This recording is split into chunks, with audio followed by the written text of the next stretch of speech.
शिमला हर वर्ष की भांति इस वर्ष भी लोगों की सुविधा के लिए जो बर्फबारी होगी उसको हटाने के लिए प्रयासरत है और इसमें हमने अपनी तैयारियां कर भी ली हैं।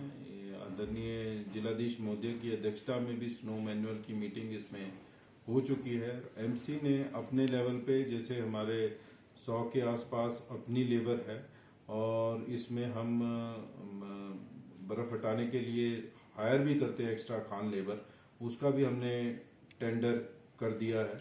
इसके साथ साथ जो मशीनरी है हमारे पास 2 रोबोट्स हैं, एक जेसीबी है, वो तो हम प्रेस करते ही हैं जब बर्फबारी हटानी हो। हमने इस एक्स्ट्रा मशीनरी के लिए भी टेंडर पहले ही कर दिया है और अभी स्मार्ट सिटी के अंतर्गत भी जो 2 रोबोट्स और है हमारे पास वो भी आने वाले हैं, उसकी प्रोसेस चल रही है। पीडब्ल्यूडी की मैकेनिकल विंग उसको खरीद के एमसी को प्रोवाइड कराएगा और वो भी प्रोसेस चल रहा है। तो मशीनरी से रिलेटेड और लेबरर्स एक्स्ट्रा लेबर हायर करने से रिलेटेड वो हमने टेंडर कर दिए हैं।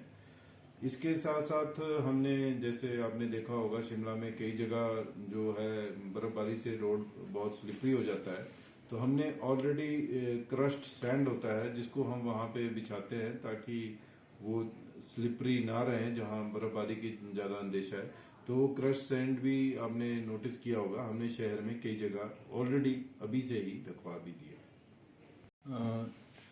नगर निगम शिमला के लिए एक मेजर जो सोर्स ऑफ रेवेन्यू है वो प्रॉपर्टी टैक्स है और इसमें एनुअली हमें आज की डेट में 17 करोड़ के आसपास रिकवरी होती है।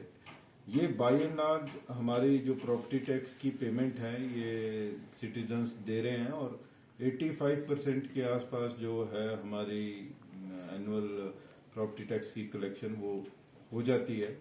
और उसके अंदर ये शुरू में ही हो जाती है। उसका एक मुख्य रीज़न ये भी है कि जैसे ही बिल जनरेट होते हैं तो 15 दिन के अंदर जो व्यक्ति अपना प्रॉपर्टी टैक्स पे कर देता है तो उसे 10% की रिबेट मिलती है। तो ये काफ़ी लोगों को तो पता ही है और आगे भी अनुरोध रहेगा बाकी भी जो शिमला के नागरिक हैं कि वो इस फैसिलिटी का फ़ायदा उठाएं और जैसे ही प्रॉपर्टी टैक्स का मैसेज उन्हें आता है, प्रॉपर्टी टैक्स का उनका बिल जनरेट होता है तो उसके 15 डेज के अंदर अंदर वो प्रॉपर्टी टैक्स जमा करा दें तो उनको जितने का भी अमाउंट है उनका प्रॉपर्टी टैक्स का उस पर उन्हें 10% सीधा बेनिफिट मिल जाएगा। इसके साथ साथ जैसे अभी 30 नवंबर तक हमारी डेट थी जिस तक की लोगों ने प्रॉपर्टी टैक्स जमा कराना था और उसमें कुछ डिफॉल्टर्स हैं, इन सब डिफॉल्टर्स को हमने नोटिस दे दिए हैं और अगर ये अभी टाइमली डिपॉजिट बिल नहीं करते हैं तो नियमानुसार इनके खिलाफ कार्रवाई की जाएगी और जिसके अंदर की विड्रॉल ऑफ सिविक अमेनिटीज़ का भी प्रावधान है। तो अगर नहीं ये डिपॉजिट करेंगे तो इनके खिलाफ कार्रवाई की जाएगी। कितने? ये तकरीबन 500 के आसपास लोग हैं जिनको ये नोटिस जारी किए गए हैं।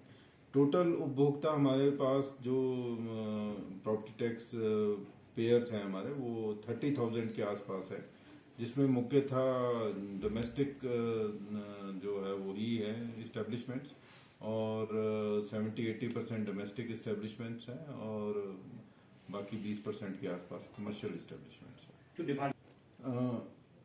ये बात सही है, कुछ जो डिफॉल्टर्स हैं उसमें उनका मतलब इसमें इश्यूज को लेकर के प्रॉब्लम हो जाती है और उसमें हमारी एक टैक्स असेसमेंट कमेटी है एमसी के अंदर ही, जिसको एडिशनल कमिश्नर महोदय जो हमारे एडमिनिस्ट्रेशन के हैं इस टैक्स ब्रांच को भी देखते हैं, वो उसको हेड करते हैं और उसमें 2 हमारे इलेक्टेड काउंसलर्स भी होते हैं। ये जो डिस्प्यूट्स ऐसे प्रॉपर्टी टैक्स से रिलेटेड अराइज होते हैं उसको ये टैक्स असेसमेंट कमेटी देखती है।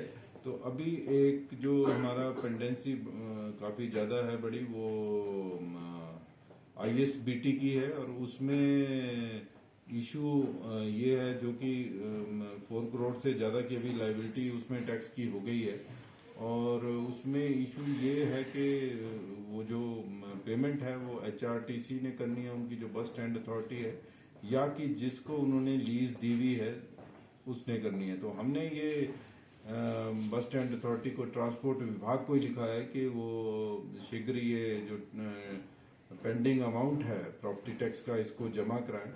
और ये गवर्नमेंट के लेवल पे मसला कंसिडरेशन में भी है, क्योंकि उन्होंने ट्रांसपोर्ट विभाग ने UD विभाग को एग्जेम्पशन के लिए अप्लाई किया है।